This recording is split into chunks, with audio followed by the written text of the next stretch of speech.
Noir Plasma Chrome Bleed. Unlocking knowledge, inspiring innovation, empowering curious minds.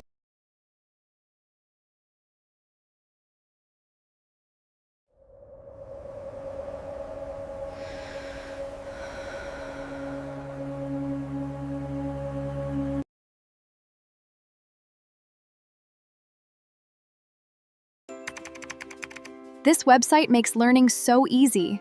I found all my resources here.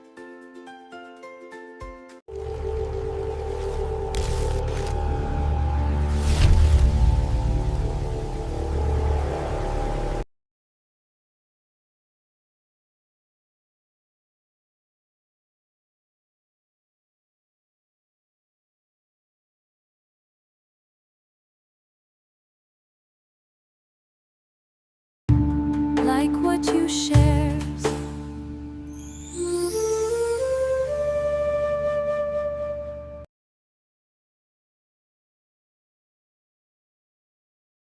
All right, let's dive right into this explainer. Today, we are taking on an absolute giant. ICAI CA Final Paper 6. We're going to transform what looks like a totally overwhelming, multidisciplinary, open book exam into a conquerable, step-by-step strategic system. So if you've been wondering how on earth to tackle this beast of a paper, you are in exactly the right place. Let's get into it. Before we sit at the CFO's desk, here is our roadmap for today. We'll cover 1. Enterprise architecture and theory, 2. Exam mechanics and architecture, 3. Subject weightage historical trends, 4. Multidisciplinary case study solutions, and finally, 5. Execution framework and strategy. Starting things off with Section 1, Enterprise Architecture and Theory, or what we're calling the Unified Organizational Ecosystem. To really get the why behind this capstone paper, we have to look at how things actually work out there. The crucial point is that modern businesses absolutely do not operate in silos. In academic literature, an integrated business solution is essentially a massive software ecosystem.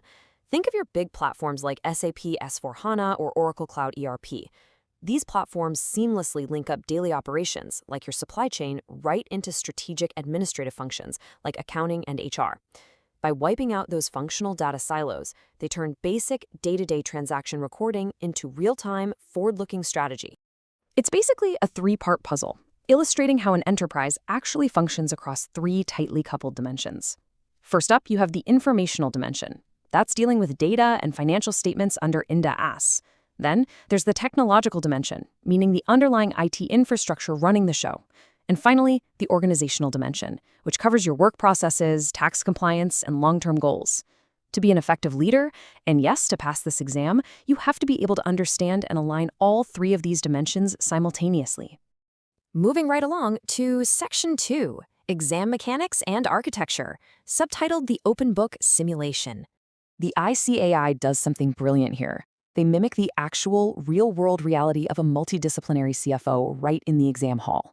This open book setup, it is not your standard test of memory. No way. It's a grueling 4-hour, 240-minute simulation where you have to synthesize incredibly complex scenarios using your own reference materials. You'll be tackling 4 different case studies worth 25 marks each. That's a 100-mark total, split 40% multiple choice and 60% descriptive, with a minimum passing threshold of 40%. And here is where it gets wild. The 7 integrated disciplines. Every single case scenario you face is going to require you to seamlessly blend technical provisions across these 7 distinct subjects.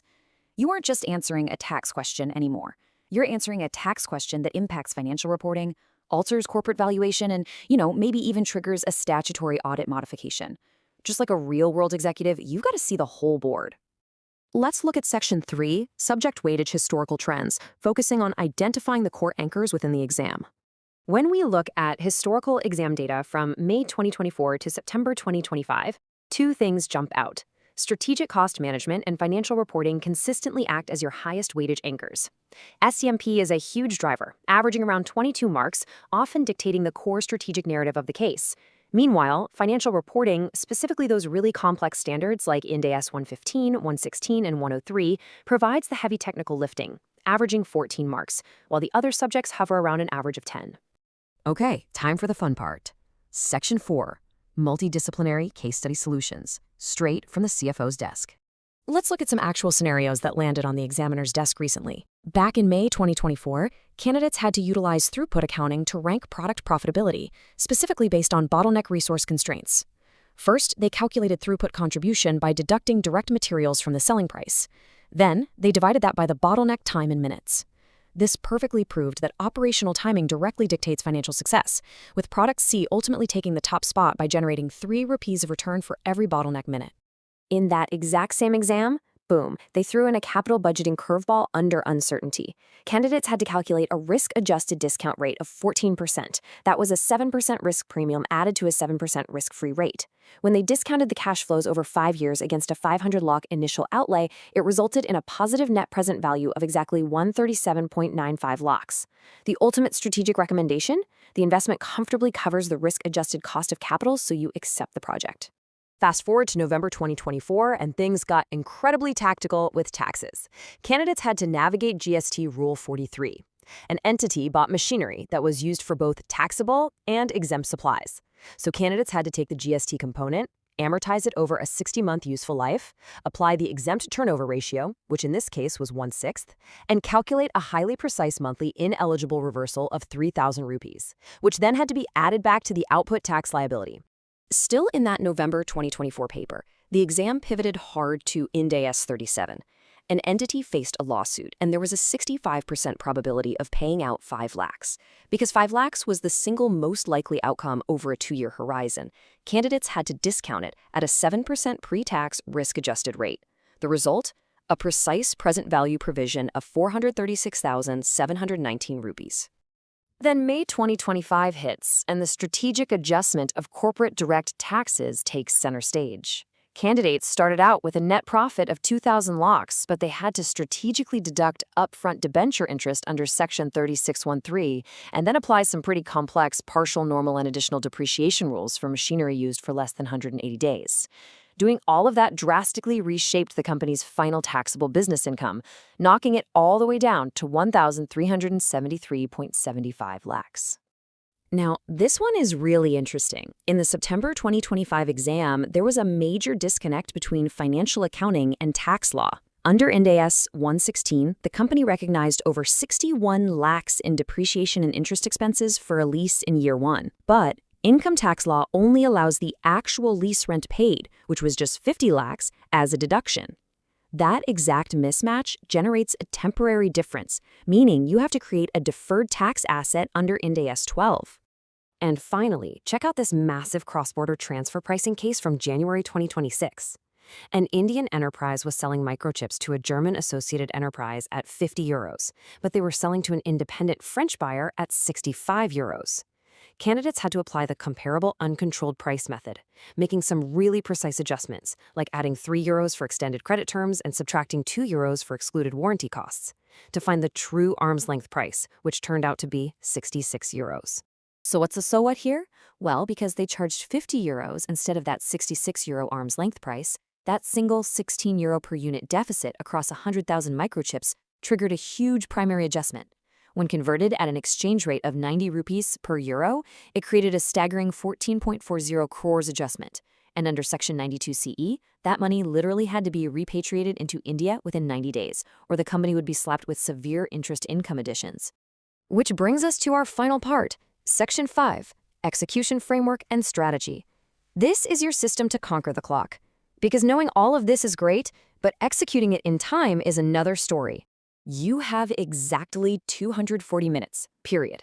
To beat that clock, you must strictly allocate your time per case. You give yourself exactly 15 minutes at the start to assess and select your 4 best cases. Then, for each individual case, 10 minutes to analyze and map the narrative to your indexes, 15 minutes to resolve the 10-mark MCQ block, and exactly 35 minutes for descriptive drafting. If you break this protocol, I'll be honest, you simply will not finish the paper. And how do you actually stick to that insane timeline? Well, unstructured reading during an open book exam is a trap. It leads to massive time deficits.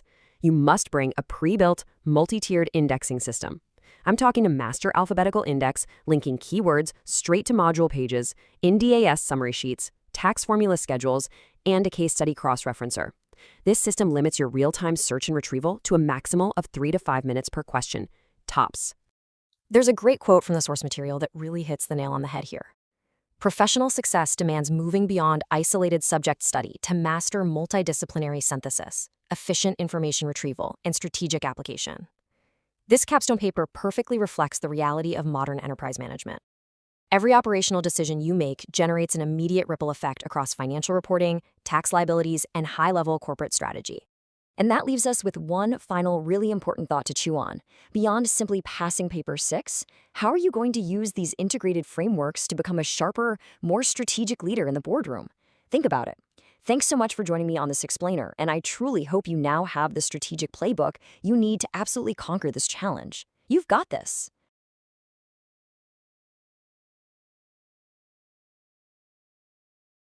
Like what you share.